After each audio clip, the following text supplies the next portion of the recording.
My name is Ethan Carter, and I built my medical technology company with my own hands.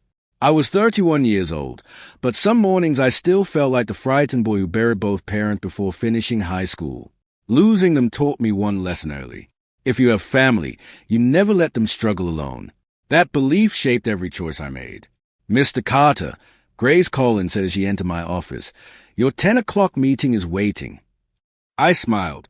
Tell them 5 more minutes. I need coffee before I talk about numbers. She laughed. Coffee first. Millions later. Exactly. Grace placed a folder on my desk. You also received another tuition invoice. I looked at the envelope and smiled. No semester already. Medical school isn't cheap, she replied. It never will be. Grace crossed her arms. You know I'm going to ask. I already know the question. Why keep paying everything yourself? Because it's family. You've paid for 4 years. I'll pay for the rest too. She sighed. You're too generous. I'd rather be too generous than too selfish. She shook her head with a small smile. I'll transfer the money. Thank you. After she left, I stared at the old family photo beside my computer. My aunt had raised Noah with everything she had, but money was always short. When Noah told me he wanted to become a surgeon, I saw the same determination I once carried. My phone rang. Hey, Ethan. Noah said, how's my future doctor? Tired. That's normal. I failed one practice test. So maybe I'm not good enough. I laughed softly. Listen to me. One bad test doesn't decide your future. You really believe that? I built a company after losing everything. You can pass one exam. He was quiet for a moment. I don't know how to thank you, he whispered. You already have. What do you mean? You refuse to quit. I won't. I know. He laughed. One day I'll save lives because of you. No, Noah, you'll save lives because you earned it. I couldn't even be here without you. Then make every dollar worth it. I promise. After the call ended, Oliver Hayes walked into my office without knocking. There you are, he said. I've been looking everywhere. You found me. Barely. He dropped another folder onto my desk. We have investors waiting. They can wait another minute. Oliver noticed Noah's tuition invoice. Still paying. Yes. Ethan, your company is growing faster than anyone expected. I know. We should open another research center. We will. When? When Noah graduates. Oliver stared at me. You're delaying expansion again. It's temporary. Business doesn't wait. Family comes first. He rubbed his forehead. I hope he remembers everything you sacrificed. So do I. Oliver finally nodded. I just don't want someone taking advantage of your heart. I smiled. That won't happen. At that moment, I truly believed the people I love would protect my heart instead of breaking it. The next afternoon, I drove across town to meet Richard Sullivan. Whenever life became noisy, I found peace in his small office above an old bookstore. He looked up from his tea and smiled. You look tired, Ethan. I've been busy. You always say that. It's usually true. He pointed to the chair across from him. Sit. I sat down. How's the company? He asked. Growing. And Noah? He'll graduate soon. Richard nodded slowly. You're proud of him. I am. You've given that young man more than money. I know. You've given him years of your life. I'd do it again. He studied my face before speaking. Ethan, kindness is a beautiful thing. I agree. But blind trust can become a dangerous habit. I frowned. You think Noah would hurt me? I don't know Noah's heart. His family. So he would never betray me. Richard folded his hands. I've lived long enough to learn that blood doesn't always create loyalty. I appreciate your concern. I hope I'm wrong. You are. He smiled gently. I hope so too. When I left his office, his words stayed with me, but I pushed them aside. I refused to believe the people I loved could become strangers. A week later, Grace rushed into my office. "Ethan, today's a graduation ceremony. I wouldn't miss it." She handed me a small wrap box. "What's this?" "A graduation gift." "You bought it." "We all did." Oliver stepped through the doorway. It was Grace's idea. I laughed. "Then let's give our future surgeon a proper celebration." The university auditorium buzzed with excitement. Families filled every seat, cameras flashed, and proud smiles surrounded me. When Noah walked across the stage wearing his graduation gown, I stood before anyone else. "That's my cousin." I shouted. He looked at me and grinned. After the ceremony ended, he hurried through the crowd and stopped in front of me. "I made it," he said, his voice shaking. "I told you that you would." He hugged me so tightly I could barely breathe. "Thank you," he whispered. "You earned this." "No." He pulled back, wiping tears from his eyes. "You believed in me when nobody else could." My aunt began crying beside us. "You gave my son his future," she said. I smiled. "We're family." Noah opened the gift box and found the engraved watch inside. "It's beautiful." "Wear it every day." I said, "I will." He looked around at everyone watching us. Then he wrapped his arms around me once more and spoke loudly enough for everyone to hear. "Ethan, everything I become belongs to you." The crowd applauded. I felt my own eyes fill with tears. At that moment, I believed every word he said. I smiled with complete trust, proud of the brother I had chosen over my own dreams. I had no idea those words would become the coolest lie I would ever believe. 6 months passed after Noah became a doctor, and my company expanded faster than I expected. Every day felt like a race. Grace stepped into my office carrying 3 folders. "Ethan, Chicago approved the partnership." "Good." "Dallas wants another meeting." "Schedule it." And Berlin finally answered. I looked up. "Really?" "They're interested." I smiled. "Then it's time." Oliver walked in behind her. "You're thinking about Europe." It's a huge opportunity." "I know." He sat across from me. "But you can't manage everything alone anymore." "I've noticed." Grace placed another document on my desk. "These are the temporary authorization papers." I glanced at them. "They're standard." "Yes." Oliver nodded. "Someone has to sign while you're overseas." I didn't hesitate. "Noah can do it." Grace looked uncertain. "Are you sure?" "I trust him. He isn't part of the company. He doesn't need to run it. He only needs to approve routine paperwork." Oliver folded his arms. "This is still a big responsibility. I know exactly who I'm giving it to." That evening, I met Noah for dinner. He smiled as soon as I arrived. My favorite businessman. My favorite surgeon. He laughed.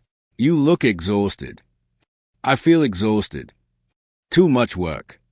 The company is growing faster than I planned." He leaned forward. "What do you need from me?" "I'll be overseas for several weeks." "Congratulations. I also need someone I trust."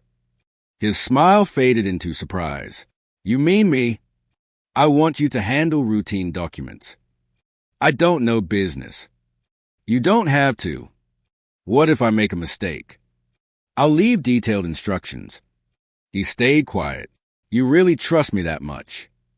"I trust you with my life." His eyes became emotional. "I won't let you down." "I know you won't." He reached across the table. "I'll protect everything you've built." I never doubted that. 2 days later, I introduced him to everyone at headquarters. "This is temporary," I said. "I'll still approve every major decision." Grace nodded politely. "Nice to meet you again, Dr. Bennett." "Please call me Noah." Oliver shook his hand. "We'll help you with anything you need." "I appreciate it."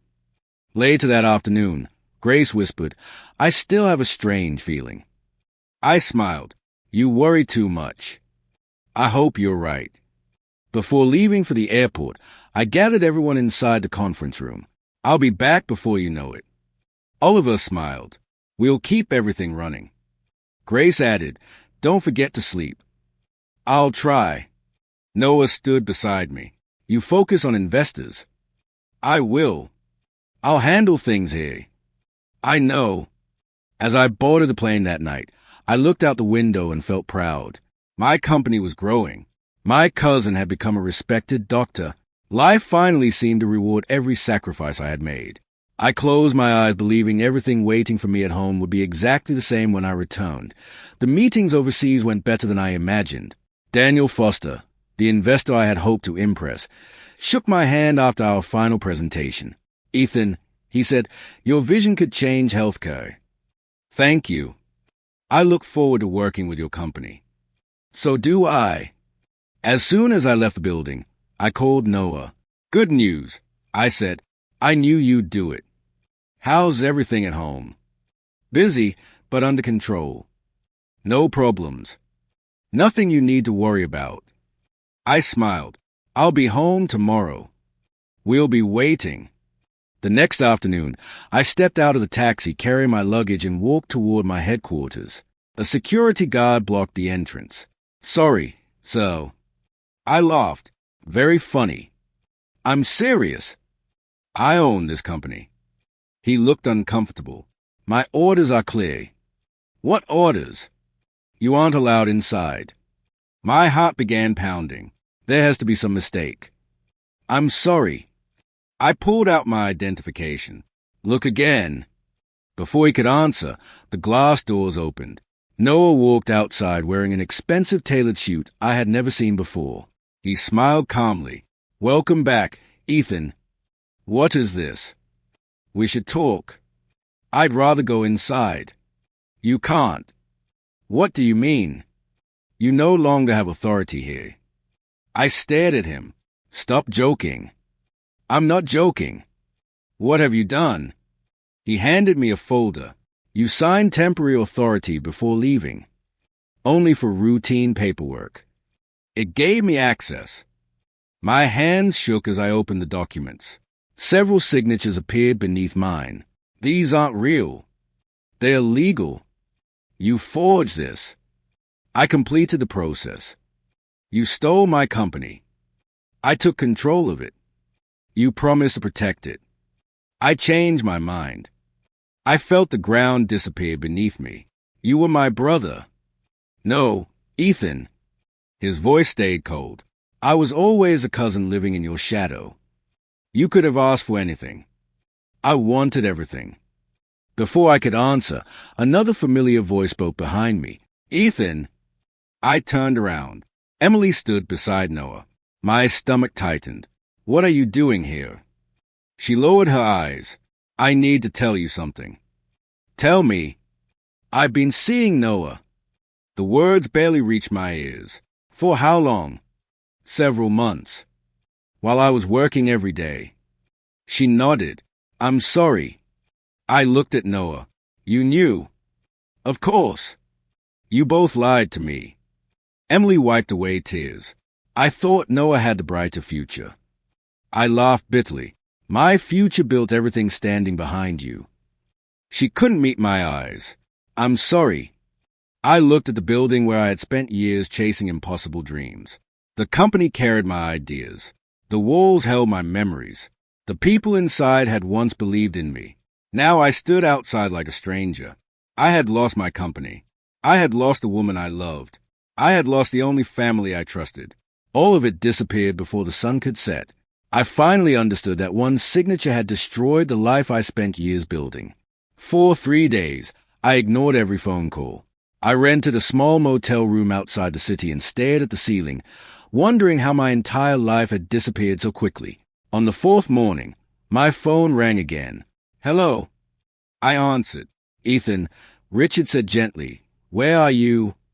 "I don't know anymore." "You know what I mean." "I've lost everything." "No." "What?" "You've lost a company." "I lost much more than that." "I'll come get you." "I don't want anyone to see me." I wasn't asking. An hour later, I climbed into his truck without saying another word. During the drive, he looked at me and asked, "Have you eaten?" I wasn't hungry. You still need food. I don't deserve anyone worrying about me. He sighed. Stop saying things you don't believe. I trusted the wrong people. Yes, I was a fool. No, what was I? You were kind. Kindness destroyed me. No, Ethan. Then what did? Blind trust. His words stayed with me until we reached his quiet countryside home. The fresh air felt different from the city. Everything moved slowly. Richard smiled. Stay here as long as you need. I don't want to be a burden. You never will be. As we walked inside, I heard someone speaking from the kitchen. Grandpa, did you remember the groceries? I did. A young woman walked into the living room carrying 2 coffee mugs. She stopped when she saw me. You must be Ethan. I'm Sophie Sullivan. It's nice to meet you. She handed me one of the mugs. You look terrible. I blinked. That's honest. I don't like pretending. Richard laughed. I told you she'd tell the truth. Sophie sat across from me. Grandpa said someone betrayed you. They did. Wife? No. Business partner. Worse. I looked down. My cousin. She nodded slowly. I'm sorry. Most people say they understand. I don't. I looked at her. I've never had a cousin steal my life. For the first time in days, I smiled. That's fair. She took a sip of coffee. I do know betrayal. You do? My fiancé left me for my manager. I stared at her. What happened? They wanted promotions more than honesty. I'm sorry. Don't be. Weren't you angry? I was. What did you do? I kept breathing. I laughed quietly. That's not much of a plan. It was enough for one day. Silence filled the room. Finally, she asked, What do you want now? I want my company back. And after that, I don't know. She leaned forward. Figure that out before chasing revenge. Why? Because revenge doesn't tell you who you are. I looked into my coffee. So what does? She smiled gently. What you build after everything falls apart. Her words settled deep inside me. For the first time since losing everything, I wondered if my future could still belong to me instead of my past. The next morning, I woke before sunrise and walked onto the porch. Richard joined me with 2 cups of coffee. Better? He asked. A little. That's enough for today. My phone vibrated. Grace. I answered immediately. Grace. I'm glad you picked up. How are things? They're getting worse. What happened? Noah isn't listening to anyone. What do you mean? He spends money on interviews instead of research. I stayed quiet. Several engineers resigned yesterday. Why? They don't trust his leadership. She lowered her voice. I've copied financial reports. You did what? I collected evidence. Grace, that's dangerous. I know. Why risk your job? Because you built this company with honesty. I closed my eyes. Thank you. I'll send everything through a secure account. I appreciate it. We're not giving up on you. After the call ended, Sophie stepped onto the porch. Good news. Not exactly. But something changed. Maybe. She smiled. I can see it. Before I answered, my phone rang again. Oliver. Ethan, please don't hang up. I'm listening. I owe you an apology. You believed Noah. I did. Why? He showed us signed documents. They were fake. I know that now. I stayed silent. I should have called sooner. What changed? I watched him destroy everything you created. My chest tightened. What happened? He ignores experienced people. Go on. He only wants attention. I shook my head. I warned him about rushing projects. He wouldn't listen. Oliver took a slow breath. I want to help. Help me how? I'll testify if this reach is caught. You would do that. Yes. I trusted the wrong man. So did I. After the call ended, I walked inside and found Sophie working on her laptop. She looked up. You've got that look. What look? The one that says you're thinking too hard. I laughed. I have evidence. Against Noah? Yes. So what's your plan? I could expose him today. Will that make you happy? I don't know. She closed her laptop. Then don't rush. What should I do instead? Build something better. From nothing. You've already done it once. I looked at Richard. He smiled. I'll invest. I blinked. You're serious? Completely. Grace called through video a few minutes later. I'm in. Oliver joined the call. So am I. I looked at each familiar face. What if we fail? Grace smiled. We won't. Oliver nodded. We already know what works. Sophie leaned closer. I'll build the software. Richard raised his coffee. I'll back all of you. I felt something I hadn't felt since losing everything. Hope. I smiled for the first time without pretending.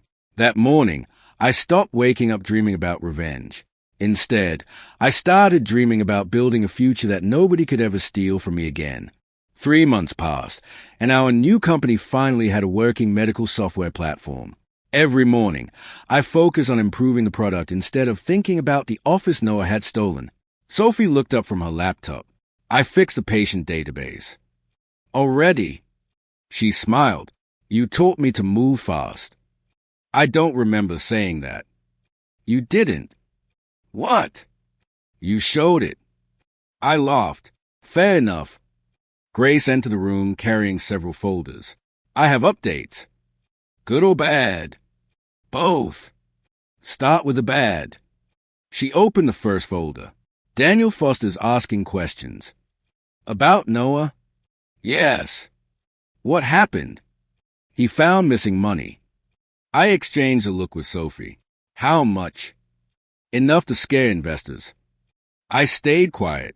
Grace continued. Samuel Brooks contacted me. The accountant. He wants to speak with you. Did he say why? He sounded frightened.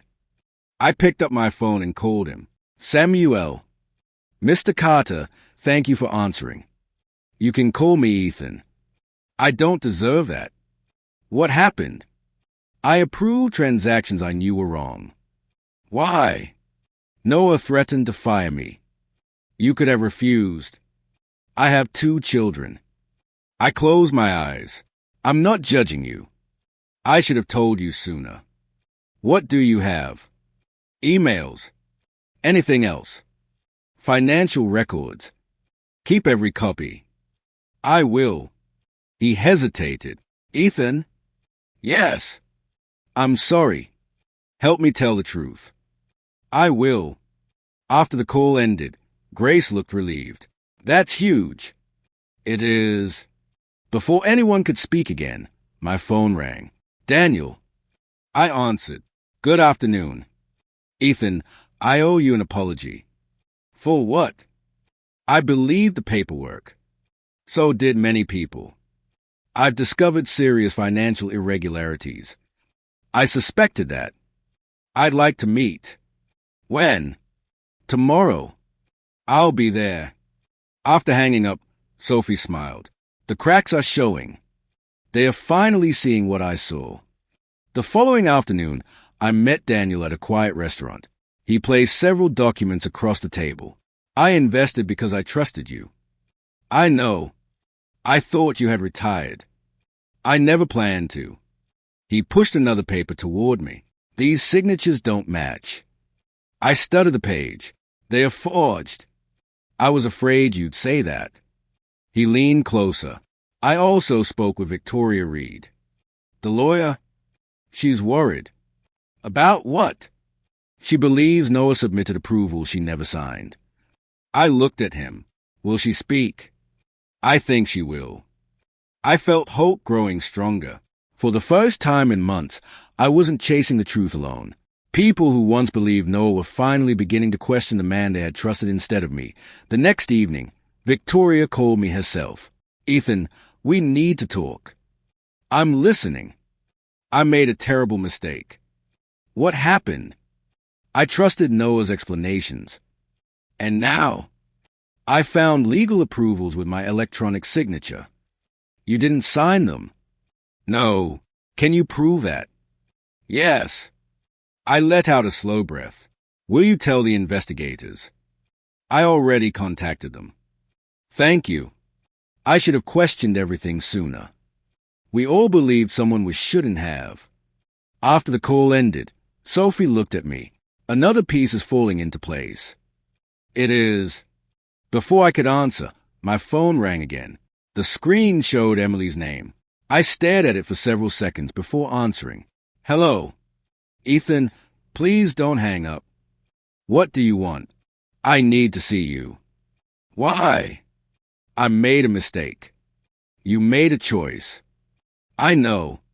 I trusted you. I'm sorry. I stayed silent. She continued softly. Noah isn't the man I thought he was. I already knew that. He's angry all the time. I warned you. He controls everything. You helped him take everything from me. I regret it. I looked through the window. What do you want from me, Emily? Forgiveness. I can't give you that. Please. Some betrayals change people forever. I never wanted to hurt you. But you did. Tears filled her voice. Can we at least talk? No. The line became quiet. I hope you find peace, I said. Then I ended the call. Sophie walked over. How do you feel? Lighter. You don't sound angry. I'm tired of carrying anger. She smiled. That's growth. A week later, we officially launched our medical software platform. Grace rushed into my office holding her tablet. Ethan! What happened? The first hospital signed. I stood up. Really? And 3 more are waiting. Oliver laughed. I told you this would work. My phone buzzed again. Daniel sent a short message. Congratulations. Ethical leadership always wins. I smiled. By the end of the week, hospitals that once rejected me began requesting demonstrations. Grace entered my office again. You need to see this. She turned the tablet toward me. News reporters compared our success with Noah's growing scandals.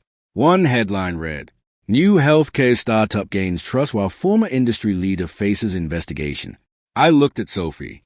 We're really doing this. She nodded. You rebuilt everything. I shook my head. No. What? We rebuilt it. Richard raised his coffee. That's a difference. I smiled. Months earlier, I had stood outside my stolen company feeling powerless. Now I stood inside a new office built on honesty instead of lies. I no longer watched my life disappear. I watched my future grow stronger every single day. For the first time since Noah betrayed me, the balance of power had finally changed, and I knew his empire was collapsing while mine was only beginning to rise. 6 weeks after our software launch, my phone rang while I was reviewing a hospital contract. Grace looked at the screen. It's the lead investigator. I answered. This is Ethan. Mr. Carter, we have important news. I'm listening. We've completed our investigation. My heart began beating faster. What did you find? We uncovered extensive fraud. I closed my eyes. Go on. Victoria Reed submitted sworn testimony. I expected she would. Samuel Brooks provided financial records. I appreciate his courage. Oliver Hayes also testified. I looked across the office. Oliver nodded quietly. The investigator continued. Several former executives confirmed your statements. So the truth is finally out. Yes. What happens now?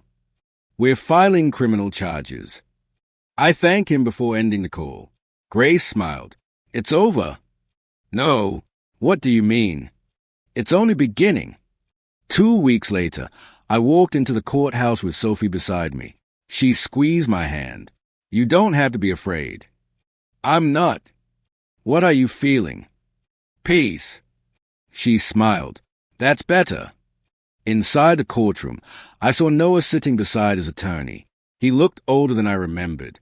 His expensive confidence had disappeared. The judge entered. Everyone stood. After several hours of testimony, the decision finally came.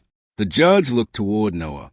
The evidence clearly establishes forgery, financial fraud, and corporate deception. The room became silent. The fraudulent ownership transfer is hereby cancelled. I slowly released the breath I had been holding. The court orders full legal accountability for the defendant. Noah lowered his head. I closed my eye for a moment. Justice had finally arrived. Outside the courthouse, reporters surrounded us. One shouted, "Mr. Carter, how do you feel?" I answered calmly. The truth doesn't always arrive quickly, but it arrives. Another reporter asked, "Will you take revenge?" I shook my head. I came here for justice. Not long afterward, I received an unexpected message. It was from Noah. "Please meet me once." I showed the message to Sophie. "What will you do?" she asked. "I'll hear him." "Are you sure?" "I need to close this chapter." That evening, I met him in a quiet park. He stood as I approached. "Thank you for coming." "What did you want to say?" He looked down. "I've lost everything." I stayed silent. I finally understand what I did. "Do you?" "Yes." He took a deep breath. "I always envied you." "Why?" "Everyone admired your success. You could have built your own. I was tired of being compared to you." I looked into his eyes. "So you decided to steal my life?" He nodded slowly. "I convinced myself I deserved it more." His voice broke. I was wrong. For the first time since everything began, I didn't feel anger. I only felt the quiet certainty that the man standing before me no longer had the power to control my future. Noah looked at me with tears in his eyes. "Ethan, I'm sorry." I listened without speaking. "I don't expect forgiveness." "You shouldn't." "I ruined your life." "You tried." He lowered his head. "Will you help me one last time?" I thought about every sacrifice I had made for him. I remembered the tuition payments, the late nights, the promises, and the graduation hug that had once filled me with pride. Finally, I answered, "No." He looked up slowly. "You hate me." "No, you don't." "I don't hate you anymore." He frowned. "Then why refuse?" "Because you don't need another rescue." "What do I need?" "You need to face the consequences of your choices." He wiped his eyes. "I understand." "I hope you do." He took one slow breath. "I spent years believing your success took something from me. It never did. I know that now. You could have built your own future. I was too jealous to see it." Silence settled between us. After a long moment, I held out my hand. "I truly hope you become a better man." He shook my hand. "I'll spend the rest of my life trying." I walked away without looking back. For the first time, I felt completely free. Several months passed. Our company continued growing faster than anyone expected. Hospitals across the country adopted our software because it solved real problems instead of chasing headlines. One afternoon, Grace walked into my office smiling. "Ethan, we just signed our biggest contract." I laughed. Again. Oliver stepped inside. "We'll need a larger headquarters." I never thought I'd hear that twice. "You earned it twice." Sophie joined us carrying 4 cups of coffee. "I think this calls for a celebration." "I agree." Richard arrived a few minutes later. He looked around the office and smiled proudly. "I told you kindness wasn't your weakness." I nodded. "You were right." "What changed?" "I finally learned the difference between kindness and blind trust." He raised his coffee. "That's wisdom." Later that evening, Sophie and I stood outside the office watching the sunset. She slipped her hand into mine. "What are you thinking about?" "Everything I lost." "And?" "I'm grateful." She looked surprised. "Grateful?" If none of it had happened, I would never have become the man standing here today. She smiled. "I'm glad we met." "So am I." As we walked toward our future together, I finally understood the greatest truth of my life. Noah stole my company. He stole my trust. He stole years of my hard work. But he never stole my knowledge. He never stole my character. He never stole my determination. Most importantly, he never stole the person who built everything from nothing. That man was still me. This time, I knew no one could ever take my future away again.